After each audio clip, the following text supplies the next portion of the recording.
Model হয়ে বিনোদন জগতের পরিচিত মুখ হওয়ার স্বপ্নে বিভোর ছিলেন এমপি আনার হত্যাকাণ্ডে জড়িয়ে যাওয়া তরুণী শিলাস্তি রহমান। পুরানো ঢাকায় বেড়ে ওঠে এই তরুণী ধনকুবের আখতারুজ্জামান শাহিনের পালায় পড়ে এখন আলোচনায় এলেও সেটা কেবলই অন্ধকার জগৎকে ঘিরে। মার্কিন নাগরিকত্ব পাওয়া আখতারুজ্জামান শাহিনের সাথে বিভিন্ন পার্টিতে ঘুরে বেড়ানো শিলাস্তি রহমানের আরেক নাম সেলেনিস। এমপি আনার হত্যাকাণ্ডের মাস্টারমাইন্ড শাহিনের ঘনিষ্ঠ বান্ধবী হিসেবে পরিচিত শিলাস্তি রহমান ভোগবিলাসের আলোকোজ্জ্বল দুনিয়া ছেড়ে এখন গোয়েন্দা হেফাজতে কঠিন প্রশ্নের সম্মুখীন। মূলত শাহিনের মাধ্যমে অন্ধকার জগতে আগমন ঘটে শিলাস্তি রহমান ওরফে সেলেনিসকে। শুক্রবার শিলাস্তিকে আদালতে হাজির করা হলে ওকালতনামায় স্বাক্ষর করার সময় কেঁদে ওঠেন তিনি। আইনজীবীকে উদ্দেশ্য করে বলেন, আমি কেন সই করব? আমি কি আসামি নাকি? এসব বিষয়ে কিছু জানি না, আমি শুধু ফ্ল্যাটে ছিলাম, কিছু করিনি।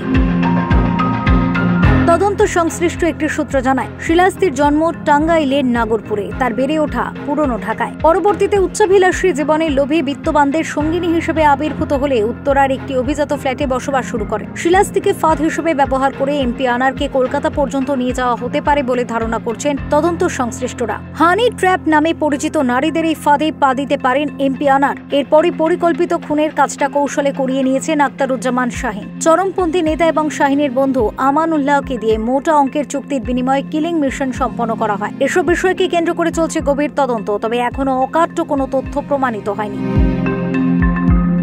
সূত্র জানায়, 13ই মে কিলিং মিশন শেষ করে 15ই মে আমানুল্লাহকে সাথে করে বাংলাদেশে চলে আসেন শিলাস্তি রহমান বা সেলেনিসকি। বিমানবন্দর থেকে সরাসরি চলে যান বসুন্ধরা আবাসিক এলাকায় আখতারুজ্জামান শাহিনের একটি বিলাসবহুল ফ্ল্যাটে। কিলিং মিশন সাকসেস হওয়ার আনন্দে ওই রাতে শাহিন সেখানে পার্টি ডেকে আনন্দ করেন। ওই পার্টিতে আগতদেরকে মনোরঞ্জন করেন শিলাস্তি রহমান। এর আগে 30 এপ্রিল শাহিনের সাথে কলকাতায় যান শিলাস্তি। শাহিন চলে এলেও পরিকল্পনা মতো কলকাতাতেই অবস্থান করেন তিনি। ডিবির একটি সূত্র জানায়, এমপি আনারকে হত্যার সময় শিলাস্তি কলকাতা নিউটাউন এলাকার শাহিনের ভাড়া করা ফ্ল্যাটে অবস্থান করছিলেন। তবে হত্যাকাণ্ড যেখানে ঘটানো হয় সেখানে সরাসরি উপস্থিত ছিলেন না তিনি। এখনো পর্যন্ত হত্যাকাণ্ডে সরাসরি তার সম্পৃক্ততার প্রমাণ পাওয়া যায়নি। মূলত এমপি আনারকে নানান কৌশলে ডেকে নেওয়াই ছিল শিলাস্তির দায়িত্ব, এমনটাই ধারণা করা হচ্ছে।